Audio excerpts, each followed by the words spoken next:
Hi, welcome to InstructorLive. My name is Sam and this is Pilates for Conditions. Today we're going to be focusing on scoliosis, okay? It's curvature of the spine. Everybody, it might be different severities, okay? So we're going to explore a little bit about how to relieve some of the symptoms that you get with that condition. So make sure you've got something comfortable to lie on. One of the big things about scoliosis is actually understanding the curves of your spine, okay? So we want to actually do a few exercises throughout the session, and a lot of it's going to be assessment and learning. You might find one side's a bit tighter than the other, and even though the spine is, they call it the S-shaped curve, okay? You might find you could either be leaning a little bit more to one side than the other, but it will also be that your pelvis and your shoulders might be out of alignment, okay? But it's not just the side planes of the body, it can also start to affect in a little bit of rotation, okay? So you can start getting a little bit of this kind of shape happening. So we're going to explore a little bit of different ways that you can learn to find out what's happening in the body, and also how to relieve tension and also help to strengthen and hopefully try at least get a better posture if you can. Okay, so let's start with ourselves standing on our feet, okay? Well, I'm assuming you're not sitting down yet, okay? So feet in a parallel alignment, hip distance apart. And I want you to think about your feet, okay? So this is really important. Scoliosis affects so many aspects of our lives. One of them is the way that we walk. Sometimes if we've got a bit of the curvature, we tend to get a little bit of a hitched up hip, okay? And it's also going to affect the way that we distribute our weight through our feet. So you may find as you're standing in this position, are you leaning a little bit more into your heels or a little bit more into your toes? If you're leaning a little bit more, because ideally you want them quite even, then just adjust. I want you just to adjust how you feels comfortable adjusting to try get that weight as even as possible. Now think about the sides of your feet. Are you leaning a little bit more into the inside of into that arch of the foot, or onto the outside of the foot? Adjust a little bit. So you want to try get it as level as possible, okay? Now we're going to do a small knee bend, and just hopefully keeping that weight quite even in the feet, and then straightening the legs back again. So we're going to do a small knee bend and then lifting up tall. Now I want you to really think about your pelvis, and we're going to explore a lot about the pelvis, because obviously it's the base of the spine, and when you've got a curvature of the spine, it's going to affect that pelvis too. So let's start by doing something just simple as a standing pelvic tilt. So I'm going to give you the side version for this. So pop your hands on your hip, and I want you to just have a feeling of trying to curve your pelvis underneath you. So as if you're using your abdominal muscles and you're just tilting and scooping underneath you, and then releasing back. Breathing out and breathing in. So often, unfortunately, we don't have a mirror, but you might have one here. You can actually do this when standing in front of the mirror, and notice what's happening in your body. Look at your legs as you're doing the tilt underneath you. Are you kind of shifting, bending one leg slightly? It's all relative to what we're going to be exploring today. So again, this is also just a really good mobilization exercise, just to relieve any tension that may have been building up in that lower back. Okay, now we're going to go into a side bend, okay? And I want you to notice how each side is feeling. Is one side tighter than the other? So we're going to take one hand up to the ceiling, and then we're going to bend the knees just to lock ourselves in a slightly more comfortable position for the pelvis. And then we're going to bring that arm up and over the head, breathing into that stretch. Now I want you to take your other hand and rest it onto the side of that hip. You want to imagine that you're sliding down that leg, still keeping the side alignment. And I want you to try breathe into the side of the body, and then lengthening up to come down. So it's not just kind of coming up. You want to always think about elongation of the spine as well, which we'll explore a little bit in a sec. We're going to take a big breath in, other side, hand reaches to the ceiling, and then sliding that other hand down the leg, we're going to go into a lovely side bend. So this is a really good assessment exercise to start to notice if you're finding a slight imbalance, which usually you will with scoliosis, okay? So if you find that one side is a bit tighter than the other, I want you to hold your tighter side for a little bit longer than I'm holding it, okay? Because we want to start to bring a little bit as much symmetry through the body as we can. So big breath in, once more each side, and remember to hold the tighter side for longer. Breathing in, and this is really important to learn, especially why Pilates is so good. We tend to breathe laterally, okay? So breathing into the sides of the rib cage and then coming back up. If you need to hold it for a little bit longer, you can if that's your tighter side. Otherwise, coming up, and remember, think about length and then side bend. The more space you create, the more length you get. Big breath in, and then slowly coming back up. So obviously, because this is a curvature of the spine condition, you really want to think about your spine and the way that you hold yourself, okay? So you want to think about elongation of the spine, so just lengthening it as much as possible, because especially when you've got all of these tightnesses and this curving going on, and even maybe a little bit of rotation, what it does is it starts to crunch everything up in the torso, and you start getting aches and pains, not just on a muscular level, but you may find it hard to breathe as well. So we're going to explore a little bit about the relationship that we have with our rib cage and this condition too. But we're going to do that lying down onto our backs, okay? So coming down onto the floor, and I want you to lie down onto your back. Make sure you're nice and comfortable. Have your legs bent. And then I want you to think about your pelvis, okay? So it's the base of the spine. So as you're lying in this position, you may find, because of the curvature, you may find that some parts feel they completely flatten to the mat. Some parts you can't really even get to the mat, okay?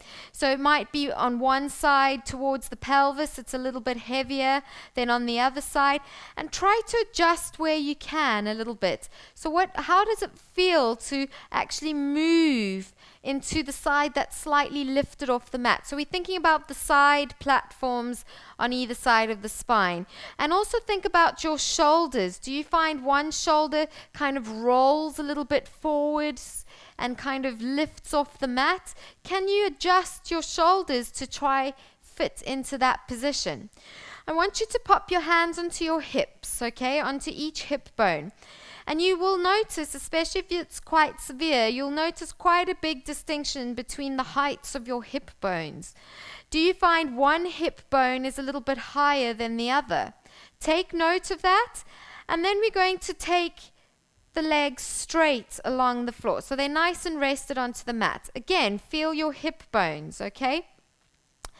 So one of the things we're going to be doing today is also working on our glutes, okay? So glutes are your bum muscles, and they affect how we position our pelvis, okay? So if you find that one hip bone is a little bit higher than the other, I want to just show you how to start correcting that kind of pattern as much as possible. So let's start with something really simple, and we're just going to slide the legs. So we're just gliding them kind of forward and then gliding them back. So you're sliding your sitting bones parallel, so they're kind of coming up and down next to each other, just loosening up those sitting bones. Okay, so we're going to lengthen one leg forward so the other hip hitches up to the shoulder, and then back to center. Slide the other side, hitching it up on the other side. And notice you'll probably feel that one side feels a lot more free moving than the other. So play around with that as well. So this again is also another way of just kind of releasing the pelvis a little bit, okay? Now that hip that you found was a little bit higher. What I want you to do is I want you to slide the opposite leg of the lifted hip towards your shoulder, and as you do that, I want you to squeeze the bum muscle of the lifted hip, okay? So imagine that your right hip is a little bit higher than your left hip, And I'm going to lift the left hip up so I'm going to slide the leg up towards the top of the head and squeeze my right bum cheek. And I'm going to hold it in that position. If you want to lift your knee up a little bit to feel that, you can. And then release back down. And a few more to that same side. So we're working on the side where there's a slight bit of imbalance. So we're going to slide the leg up, lock into that glute. And then releasing back down. And 2 more. Lift and squeeze. And release. And other side. Lift and squeeze. And release. And then just kind of wiggle the pelvis from side to side. Okay, now bending the legs again. We're now going to lift the knees up into the chest. So this is a really good way of releasing all the tension that tends to build up in that lower back. And as you breathe in, your lower back is getting a really good stretch. And as you release back down, try release it down through your center line as much as what you think center line will feel like, although it will be quite different in somebody with scoliosis. So you want to breathe in, stretch, and then breathing out. Just feel that lengthening starting from the base of that spine. So this is all into the process of releasing and creating a longer spine rather than a sort of zigzaggy spine. So we're going to breathe in as we draw into the chest, and then breathing out as you release back down to that mat. Right, now let's work a little bit onto the shoulders, okay? So lying into this position, I want you to take your hands and in a 90-degree angle with your arms, so what I call goalpost arm position, try place your hands, palms up to the ceiling on the floor. Now, often what happens, especially with people with scoliosis, and they start getting that twisting movement, you get really tight across the chest.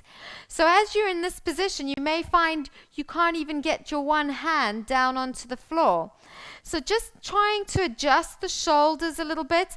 I want you to also think about your rib cage, okay?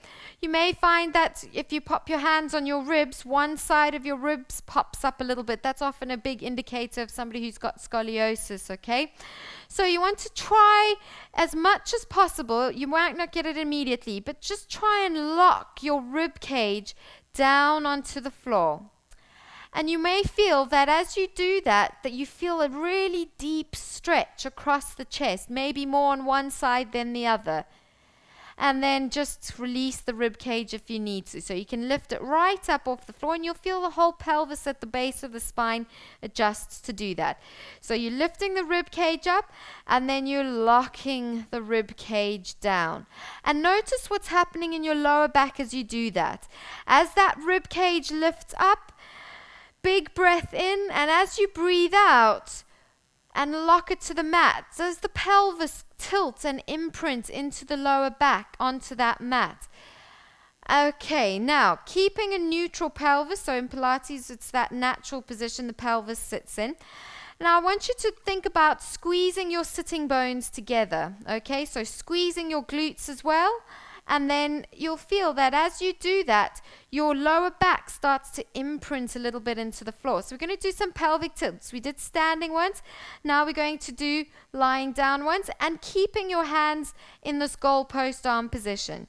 So we're going to squeeze the glutes, imprint the lower back, and then releasing back down. And notice what's happening in the rest of the spine, the shoulders, with that little movement that you're doing there.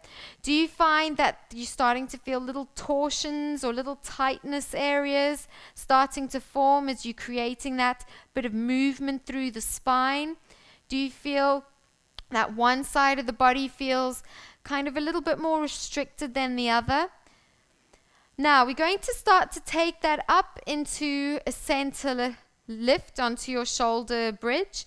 So now we're going to tilt the pelvis, then start to peel the spine off the mat. And this is really important, trying to do it up into your center line. So you're resting onto your shoulders. This will add a little extra weight and might you might find it might be a bit easier to try get that even weight bearing across your shoulders than when you were just lying with the rest of the pelvis and back on the floor. Now, so imagine your center lines coming through your center of the body between the legs, trying to follow that line on the way back down and release to the tailbone. So somebody who's got scoliosis will find this quite a challenge, and I bet if you had a mirror on top of you, you would be seeing that your body's kind of going a little bit to one side or to the other. But don't worry about that. We're just going to try mobilize and work the muscles a little bit, lifting up and then slowly releasing back down. Okay, so breathing out, imprint the back, slowly lifting up, one vertebra at a time, big breath in, and then slowly going back down. Now we're going to go really slowly on the way up in up to 5 counts, so 5 stages. So we're going to tilt the pelvis, squeeze the glutes. 1, 2, 3, 4, 5. Check that the weight's as even as possible on the shoulders. Now, as you're going down, I want you to try keep that even weight all the way down, going again to the count of 5, 4. So you may need to adjust your rib cage as you get to your ribs. So you might need to drop it a bit to one side, or you might need to adjust your pelvis a little bit as you go down, all the way down to that mat. Right, now, hands are going to be rested onto the floor. We're going to lift up onto the shoulders and then pick one leg up into tabletop. Now, you're going to lower the pelvis to the floor and then push back up to the ceiling. So we're working the glute of the leg that's on the floor. So it's called a pelvic press. Breathing in to go down, breathing out to lift back up. Take note of how this side feels, and we're going to compare it to the other side. Another 2 more. 1, and back. 2, holding it there for 5, 4, 3, 2, 1. Keep that lift of the pelvis, lower the leg down. Check your pelvis is as level as possible, arms by your side, picking the other leg up to tabletop. Now lower the pelvis to the mat and lift back up, breathing in to go down, breathing out to lift back up. And notice how this side compares to the other side. If you're finding that you've got a slightly weaker bum cheek on one side, I want you to go back to that side and do an extra 5 repetitions for me. And then I'm going to release back down. It's really important to start getting quite an even support across the pelvis by strengthening the glutes to an equal strength, okay? So you'll probably notice that your weaker glute was probably the same glutes that we had to activate when we were doing the little leg gliding movement, okay? So let's go a little bit more. We're going to do one more set like that, arms by your side, just to see if we're feeling the same as we did for the previous exercise. So we're going to tilt the pelvis, lifting up onto the shoulders, picking one leg up to tabletop, and then lower the pelvis, lift the pelvis. Think about that alignment of the knee. You may find that it's going to want to move around to try compensate for that curve. That's not that 100% good alignment. Don't let it. Breathing out to lift, breathing in to lower. Last one. And then release back down. If that was your weaker side, I want you to do an extra 5 repetitions on that side. Otherwise, I'm going to move to the other side, lowering down to the mat and lifting back up. Breathing in and breathing out. And another 4 more. Try to keep the pelvis as level as possible. Sorry, last one, not 4 more. And then release back down. If that was your weaker side, I want you to do a few extra repetitions. And once you're done, hug your legs into that chest. Get a nice little stretch. You can circle those knees around. Again, really nice for releasing the hips. Okay, right. Now we're going to go into the side of the body. So it's a really good position to work with when you've got scoliosis, because you probably will find that one side is a lot more stronger than the other side, or should I say a little bit tighter. You might find that when we do these exercises, you'll find it's one side will be a bit more challenging to work. So you've taken note of any muscle imbalances in the glutes. So you may find one glute's a bit stronger than the other. Please apply them to the side work as well. So if you found that one bottom cheek was a bit weaker, I want you to, when you're on that side, being the top side, add extra 5 repetitions of each exercise. It's really important, especially with this condition. We want to start correcting that the alignment of the pelvis, and that starts by strengthening the glutes. Okay, right, so let's start with the side of the body. So sometimes when you've got the scoliosis issue, you'll find your pelvis starts to rotate.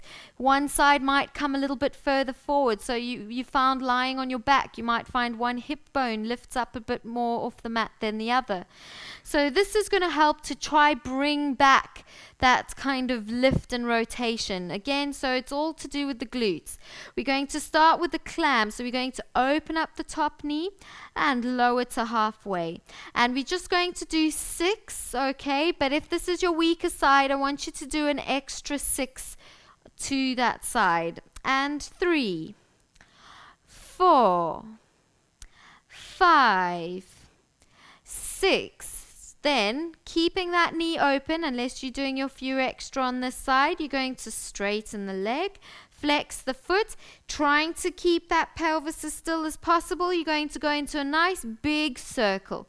This also helps to loosen up that hip a little bit. So we're going to go for another 5, 4. Remember to add the extra 5 repetitions onto each exercise if you are working on your weaker side. And last one in that direction, change direction. Going 8, 7, 6, 5, 4, 3, 2, and 1. Hold the leg there. Now I want you to think about keeping that knee locked and then rotating the leg in the hip sockets, okay? So you're rolling your toes to the ceiling, and make sure you're not rolling backwards, especially if that's your movement pattern to roll backwards. Keep that pelvis as still as possible. You may find on one leg it's easier to rotate than the other.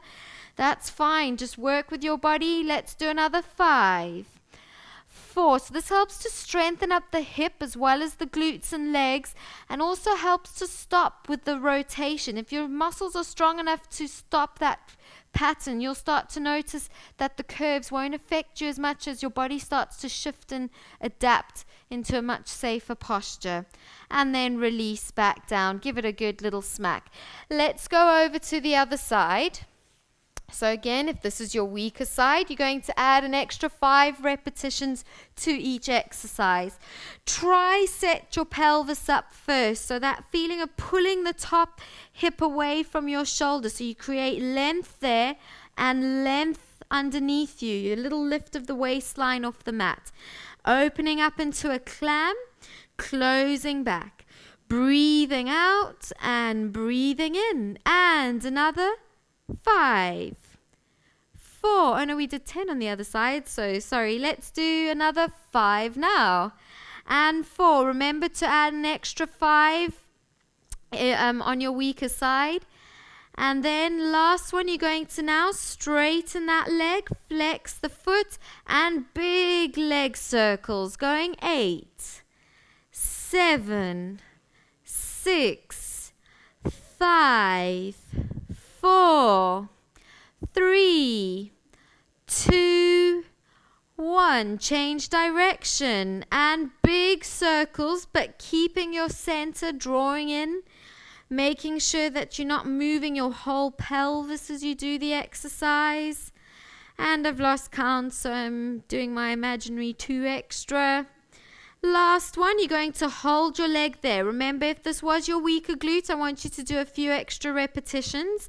And then we're going to go into kind of like a corkscrew movement. So we're going to rotate and release for 10.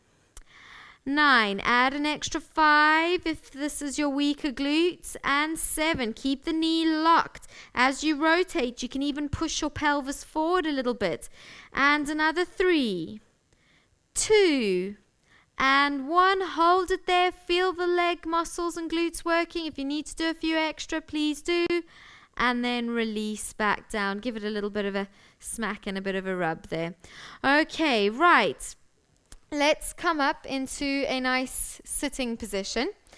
Okay, so I want to work just a little bit into the spine and talking about, as I said earlier, elongation. Okay, big word. All it means is we want to try straighten the curved spine as much as possible. Depending on the severities, how long you've had it, it's not about Pilates is going to completely fix the spine, but it's about just getting that sense of trying to get it back to where it originally should be. Okay, so we're going to do it with a spine twist. Okay, so if you can't cross your legs, if you find that's a little bit uncomfortable, you're more than welcome to just bend your legs in front of you like that. Okay, but I want you to play around and really get a sense of getting your weight even across both bottom cheeks, because you may find you might kind of lean a little bit to one side, so just adjust. We've done a lot of work around the pelvis area and the glutes, so hopefully if you're feeling that you're collapsing more on one side, you might need to give yourself a little bit of a squeeze on one side just to correct it. Start to notice these little details. Okay, now arms are lifted in line with the shoulders, and I want you to imagine you've got a string at the top of your head and somebody's pulling up and it's attached to the spine and it's lengthening through. Abs are drawing into the spine, so you're locking your ribs down. And I want you just to do a little bit of a rotation. So you're going to turn one thumb down to the floor, and you're going to, without kind of collapsing too much, think about lifting up to the ceiling to rotate around. Breathing in, and then coming back to center. Other side, and lift up to the ceiling as you rotate around. And back to center. So you may find one side's a lot tighter, a lot more restricted than the other. So use your breath, okay? Let's do again to that side. We're going to big breath in. And then breathe out. So we're changing the breathing pattern a bit. So lifting up, breathing in.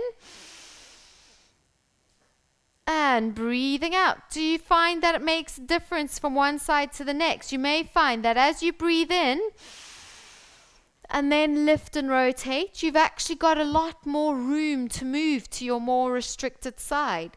So let's try that. And lift, big breath in, and big breath out. Once more to each side. And back. And rotate. And back to center and release back down. So if you found that when you breathe and rotate around, it creates more space and room for you to move, I want you to start practicing doing that to one side. Okay, so big breath in. Now we're going to think about our shoulders, okay? You don't want to have your shoulders always kind of collapsing in, because you'll probably find with this issue you've got lots of tension in the neck and shoulders. So we will explore that a bit more in other classes, but I want you to think about your collarbones. You want to smile them to the front of the room. So you're going to open up those shoulders as much as possible, but without popping the rib cage. Think rather lengthening up to the ceiling and then opening out. Take a deep breath in, bring your hands behind you onto the floor, just resting your fingertips there. And now you're going to take a big breath in. And as you do, you're going to lean back, opening up, giving those lungs and that tightness in the body some room to move and breathe. and then releasing back down. So we gently want to just open up that body, especially if you've been ending up getting into this kind of rotation and a little bit of a rolling in of the shoulder. Let's just open everything out. Again, try keep the weight as even across both bottom cheeks as possible, and then releasing back down. Okay, so let's come up into standing. There's a lot of elements that we just didn't have enough time to tap into today. We talked a lot about trying to mobilize and get that neutral pelvis. So when you're walking, try to adjust, and often how you distribute your weight and your feet is a really good indication of what's going on. So you might be leaning a little bit more to one side. Think about stretching that tighter side open a little bit, because imagine if you're really tight on one side and you create a little bit more flexibility, the muscles can get a little bit less tension on that side. So it's about trying to find as much of a straight posture as possible. So when you're standing, doing anything, think about your feet, how you're distributing your weight, the pelvis. Try get as much of a neutral pelvis as possible. Always stretch out your tighter side as much as you can, and try to open up the chest. Give those lungs room to move. The more you breathe, you'll find the more you release and get the blood flowing around, and then you can start to train the body into those rotation movements as well. So hopefully something's been quite useful. If you have any questions, please go to my profile page if you're not sure of anything, and I hope to see you next time.